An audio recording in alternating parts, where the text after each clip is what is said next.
So at Twitter, we have now a technology that helps us understand the synergies between TV and Twitter. The first phase was really looking at how TV is driving conversation on Twitter. And over the past year, we've seen more and more brands, TV show producers, TV networks looking at how the conversation on Twitter can actually influence the content that we put on TV. So let me give you a very live example of how the technology works and how the user behaviors work.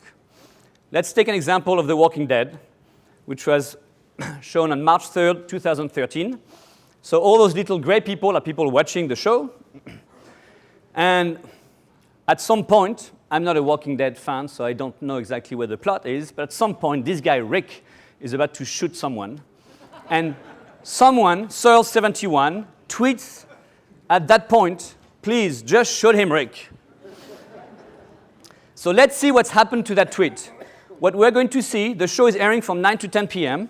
What we're going to see is that that tweet is going to be exposed in the timeline of one of his followers at 9:10 p.m. And then we're going to continue to see that the tweet is being exposed to other people's timeline during the airing of the show. We don't know if those people are actually watching the show or not. But if they are not watching the show, it's actually a good thing, because we're going to see later that that can drive ratings. And then we see that other people are exposed to that tweet after the show is aired. So this is the life of a tweet with one single individual, one single tweet, and the exposure level. Now let's see what happens at scale, and this is based on real data, when everybody that tweets, and we can follow all their tweets during the airing of the show and after the airing of the show. When you do a time scale analysis of this user behavior, there's a couple of things that jump to you. Number one, the numbers are very large. So if you look at how many exposure of a tweet about The Walking Dead during that show, you're talking about 15 million impressions with a reach of 3 million unique individuals.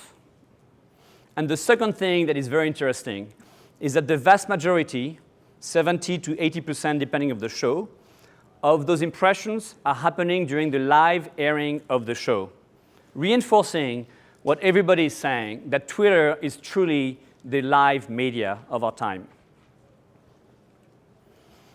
So Nielsen, looking at this user behavior, has decided to partner with Twitter to launch a Nielsen Twitter TV rating, which is going to launch, I believe, in a couple of weeks. And the Nielsen Twitter TV rating is going to measure the reach and activity of those people that are commenting on Twitter while they're watching TV. The other thing that Nielsen did a few weeks ago was to analyze whether Twitter buzz actually drive ratings, which was a big question in the industry. We all know that TV drives conversation on Twitter, but did Twitter buzz drive ratings?